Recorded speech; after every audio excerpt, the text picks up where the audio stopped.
Video शुरू करें उससे पहले अगर आपको बता देना चाहता हूं कि आरपीएससी अगर आप फर्स्ट ग्रेड की आप तैयारी कर रहे हैं तो अनअकैडमी के ऊपर भी मैंने आरपीएससी फर्स्ट ग्रेड के जो मॉडल पेपर हैं उसकी अलग से एक सीरीज है वो शुरू कर रखी है। उसकी लिंक मैंने आपको नीचे डिस्क्रिप्शन में दे रखी है। तो अनअकैडमी की जो लर्निंग ऐप है वो डाउनलोड करने के बाद में जब आप सुनील पचार नाम लिखकर वहाँ पर सर्च करेंगे तो मेरी प्रोफाइल आपको वहाँ पर शो हो जाएगी। वहाँ पर आप मुझे फॉलो कर सकते हैं। रेगुलर स्टडी के मटेरियल है वो वहाँ पर आपको प्रोवाइड करवाया जाता है। तो देखिए बिना वक्त गए आज का जो लेसन है उसको अपन शुरू करते हैं। आज का पहला क्वेश्चन है, राजस्थान में मालपुरा करौली का मैदान है वो किस नदी बेसिन का भाग है? तो देखिए वो बनास बेसिन का भाग है। बनास बेसिन क्या होगा इसका राइट आंसर होगा। मालपुरा करौली का जो मैदान है वो बनास बेसिन का भाग है।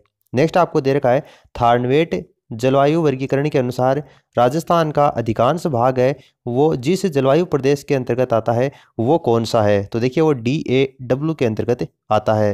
राजस्थान का जो अधिकांश भाग है जलवायु प्रदेश के वो DAW के अंतर्गत आता है। नेक्स्ट आपको दे रखा है, दक्षिणी राजस्थान में श्लेष तथा बर्न कृषि को जिस नाम से जाना जाता है वो कौन सा है? तो देखिए श्लेष तथा बर्न कृषि है उसको राजस्थान में, दक्षिणी राजस्थान है उसमें वालरा के नाम से उसको जाना जाता है। वालरा कृषि के नाम से भी उसको जानते हैं, इसलिए ऑप्शन जो सेकंड है वो इसका राइट आंसर होगा। नेक्स्ट आपको दे रखा है, मोरिजा बानोल फेमस खान है। मोरिजा बानोल खनन क्षेत्र किसके लिए प्रसिद्ध है? यानी कौन सा खनन क्षेत्र है वो मोरिजा बानोल के लिए फेमस है? तो देखिए लोह अयस्क खनन है। लोह अयस्क का जो खनन है वो मोरिजा बानोल के अंतर्गत किया जाता है। ऑप्शन जो सेकंड होगा वो राइट आंसर होगा। नेक्स्ट आपको दे रखा है, केंद्र सरकार के द्वारा स्वीकृत प्रशिक्षण पवन ऊर्जा फार्म परियोजना के अंतर्गत राजस्थान के निम्नलिखित केंद्रों के ऊपर स्थापित किए गए हैं। तो कौन कौन से केंद्रों के ऊपर स्थापित किए गए हैं वो आपको बताने हैं। तो देखिए इसमें जैसलमेर, फलोदी और देवगढ़ इन केंद्रों के ऊपर स्थापित किए गए हैं पवन ऊर्जा फार्म। तो ये क्या होगा इसका राइट आंसर होगा। नेक्स्ट आपको दे रखे हैं, हिंदी से रिलेटेड कुछ क्वेश्चन आंसर दे रखे हैं। नयन शब्द का शुद्ध संधि विच्छेद आपको बताना है। तो देखिए नयन शब्द का संधि विच्छेद क्या होगा? ने धन अन होगा। ने धन अन क्या होगा? नयन होगा। यहाँ पर आप धन ढंग से देखेंगे तो ए आया है नयन में, तो यहाँ से ए बनेगी ए धन अन, तो नए धन अन बनेगा। नेक्स्ट आपको दे रखा है निष्कपट। तो निष्कपट शब्द में उपसर्ग कौन सा है? तो निष्कपट शब्द में उपसर्ग है वो निस उपसर्ग है। ऑप्शन जो थर्ड आपको दे रखा है वो राइट आंसर होगा। नेक्स्ट दे रखा है, निर्वाचित शब्द में प्रयुक्त प्रत्यय है। तो निर्वाचित शब्द है उसके अंतर्गत कौन सा प्रत्यय है वो प्रयोग हुआ है? तो देखिए इत प्रत्यय है वो निर्वाचित के अंतर्गत प्रयुक्त हुआ है। नेक्स्ट दे रखा है, मृषण का विलोम शब्द है। तो मृषण का विलोम शब्द क्या होता है? रुक्ष होता है। रुक्ष क्या होगा इसका राइट आंसर होगा। नेक्स्ट दे रखा है, पतंग शब्द किस अर्थ में प्रयुक्त नहीं होता है? तो पतंग है वो सूर्य में प्रयुक्त होता है। पक्षी के लिए भी पतंग को प्रयोग करते हैं, कन कौवा के लिए भी प्रयोग करते हैं। वादक के लिए पतंग शब्द है वो प्रयोग नहीं किया जाता। ऑप्शन जो आपको फोर्थ दे रखा है वो इसका राइट आंसर हो जाएगा। नेक्स्ट क्वेश्चन आपको इंग्लिश से रिलेटेड दे रखा है, correct the correct option of the underlined part. जो अंडरलाइंड पार्ट आपको दे रखा है इसकी जगह कौन सा वर्ड है वो सुटेबल आएगा यहाँ पर आपको बताना है। तो the student told the teacher to solve the problem. तो यहाँ पर जो आपको टोल्ड दे रखा है इसकी जगह आस्क्ड आएगा वो ज़्यादा इफेक्टिव होगा। आस्क्ड क्या होगा इसका राइट आंसर होगा। The students asked the teacher to solve the problem, इस तरीके से क्या होगा ये इसका करेक्ट आंसर होगा।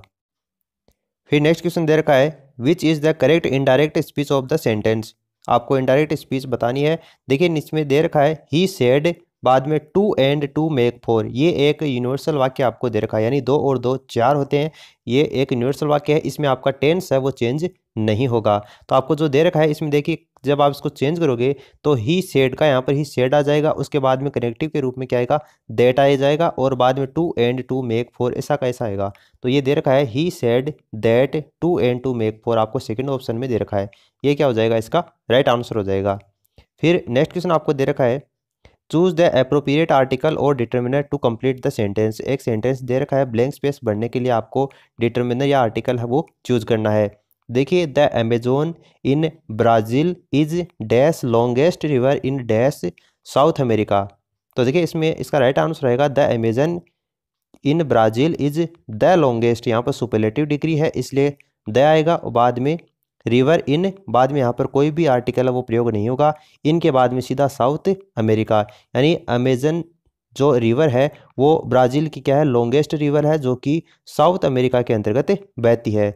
तो ये इसमें ऑप्शन जो आपको फर्स्ट दे रखा है वो क्या हो जाएगा, इसका राइट आंसर हो जाएगा। नेक्स्ट आपको दे रखा है fill in the blank with the suitable preposition. एक ब्लैंक स्पेस दे रखा है और प्रीपोजिशन आपको इसमें बढ़नी है। She travelled dash train to Delhi, तो she travelled by the train to Delhi, ये बाई क्या आएगा, इसका राइट आंसर आएगा। नेक्स्ट क्वेश्चन आपको दे रखा है स्वातंत्र्योत्तर युग में शिक्षा के व्यवसायीकरण पर विचार हेतु गठित समिति की अध्यक्षता किसने की थी, तो DS कोठारी ने इसकी अध्यक्षता की थी। DS कोठारी क्या होगा, इसका राइट आंसर होगा। नेक्स्ट आपको दे रखा है शिक्षा विभाग किस मंत्रालय के अंतर्गत आता है, तो ये मानव संसाधन मंत्रालय के अंतर्गत शिक्षा विभाग है वो आता है, तो मानव संसाधन मंत्रालय क्या होगा, इसका राइट आंसर होगा। नेक्स्ट दे रखा है निम्न में से कौन सा स्तर अत्यधिक महत्वपूर्ण है जिससे सभी योजनाओं का क्रियान्वयन होता है तथा जो सभी स्तरों की नींव का पत्थर है, तो देखिए यह है शाला स्तर। शाला स्तर क्या होगा, इसका राइट आंसर होगा। नेक्स्ट दे रखा है सर्व शिक्षा अभियान के द्वारा विद्यालय स्तर की सूचनाएं जिस प्रपत्र में एकत्र की जाती हैं वह कौन सा है, तो ये DCF के अंतर्गत ये एकत्र की जाती है। DCF क्या होगा, इसका करेक्ट आंसर होगा।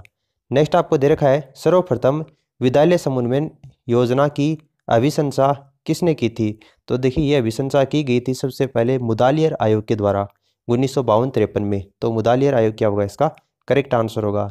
नेक्स्ट दे रखा है एक नज़र में ही किसी गांव की शैक्षिक स्थिति ज्ञात करने हेतु सहायक है, तो देखिए इसके लिए नजरी नक्शा है वो आवश्यक होता है। नजरी नक्शा क्या होगा, राइट आंसर होगा। नेक्स्ट दे रखा है खंड संदर्भ केंद्र किस प्रायोजना से संबंधित अवधारणा है, तो खंड संदर्भ क्षेत्र है वो शिक्षा कर्मी बोर्ड से संबंधित एक अवधारणा है। शिक्षा कर्मी बोर्ड है, इसका राइट आंसर होगा।